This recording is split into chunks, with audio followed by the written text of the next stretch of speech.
So as I mentioned yesterday, we have a new cut-off time for our case numbers. So today's case numbers are for the 24-hour period from 7 p.m. on the 31st of December until 7 p.m.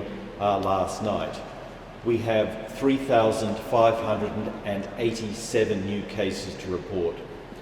This number is probably a little bit smaller, in fact, than we had expected, and it probably relates to testing occurring over the holiday period.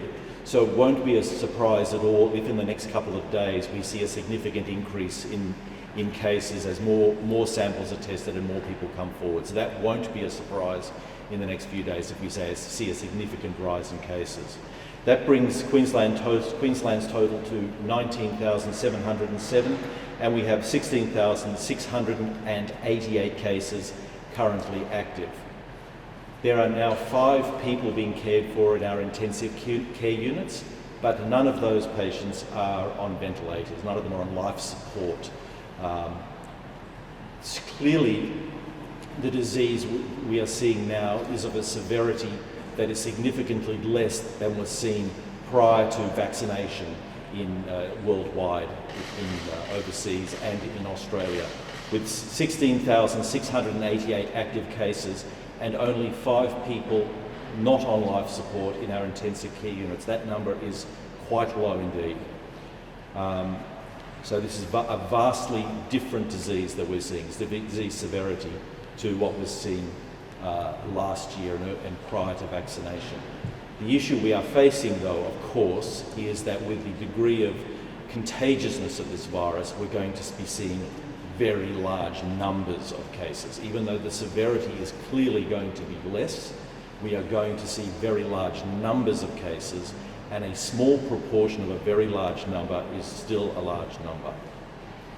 In terms of the people in intensive care, there are 2 women who are pregnant. One is vaccinated and the other is not. This reminds us that it is critical that pregnant women or women who are planning to get pregnant get vaccinated, because the virus is not good for the pregnant mother nor for the unborn child.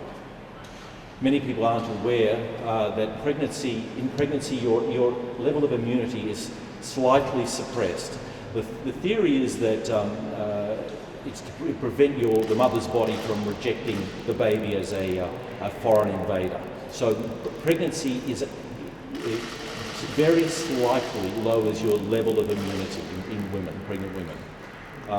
This means that pregnant women are more susceptible to a number of different infections, including COVID-19. That is why it is so critical that pregnant women get vaccinated. So there were 33,990 COVID-19 tests conducted yesterday.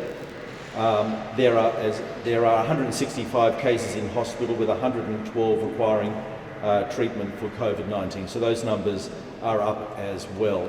So as I said before, we're going to be seeing, even though the severity is less, the numbers of people getting infected will be substantial. And that is why these 2 key critical interventions are there to try and slow the spread of the virus. One, to reduce the immediate burden on our hospitals, and also to allow people to receive their 3rd dose of vaccine. And those 2 key measures are to wear masks indoors whenever possible, and also to encourage everyone to work from home where that is possible in your work environment, to minimise contact between individuals.